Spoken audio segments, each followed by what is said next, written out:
After repairing a snag, this is how you'll secure those little ends. Once I take this crochet hook out, now this would be able to unravel again. See that loop? Nothing is holding on to it. So now what I'm going to do is, so here's the loop that we're stitching into. Now I'm going to stitch into the loop before and bring my needle out of the loop. And then we'll leave this tail here and we can weave that in later.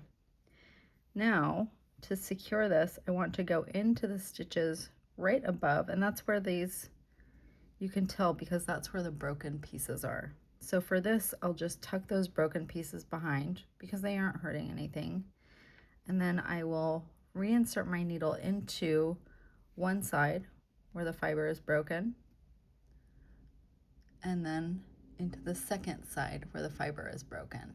And I'll pull this through. You can kind of squash it back into place. And then I'll reinsert my needle back into that stitch that my crochet hook was holding in place.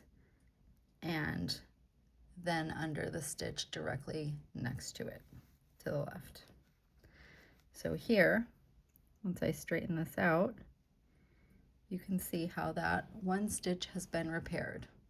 Now we can just weave these ends in and this will be ready to wear.